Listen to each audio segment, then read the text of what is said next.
Нэг удаагийн хамгаалах хувцас хэрэгслийг халдварын эрсдэл донд буюу шар бүсэд тайлна. Тайлахдаа Эрүүл мэндийн сайдын 2019 оны 11 сарын 29-ний өдрийн А537 дугаар тушаал болон халдвар төвчин судлалын үндэсний төвийн захирлын 2020 оны 3 сарын 27-ны өдрийн А34 дугаар тушаалыг баримтлан тайлна. Гадна бэлийг эхэлж тайлна. Бэлийг тайлахдаа бохирдол багтаа бугуун хэсгээс урагшин тайлж нөгөө гарт татгана. Нөгөө бэлэний дотор талаас урагшин татаж тайлна.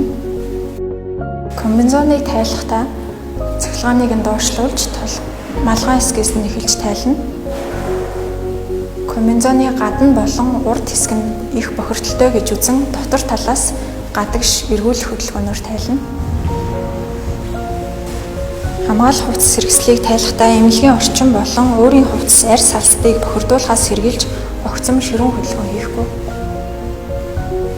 Усны гутлыг тайлна. Усны гутлыг тайлахдаа халдваргүйжүүлэх усмал дүрч дээрээс доош эргүүлэх хөдөлгөөнөөр халдваргүйжүүлэн тайлна. Дотор бэлийг тайлна.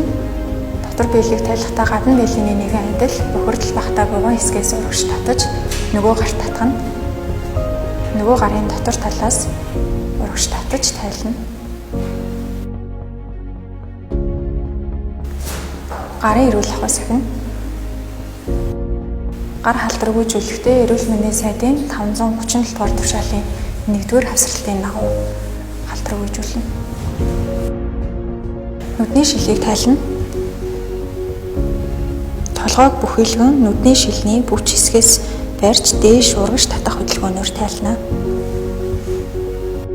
Нүдний шилийг 76% ихтэйлийн спиртийн усмалд булгуулж халдваргүйжүүлнэ. Дараа нь шүүл төртэй амны халтыг тайлна. Толгойг бүхэлгэн доош тонгоож хоёр бүчийг нийлүүлж бариад дээш урагш татах хөдөлгөөнөөр тайлна. Гарын эрүүл ахуйс ахин. Нэг удаагийн малгайг тайлна.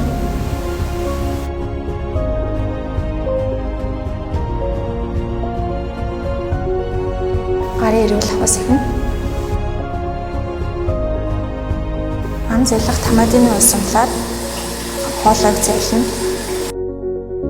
Нэг удаагийн хамгаалах хувцас хэрэгслийг тайлж дуслаа.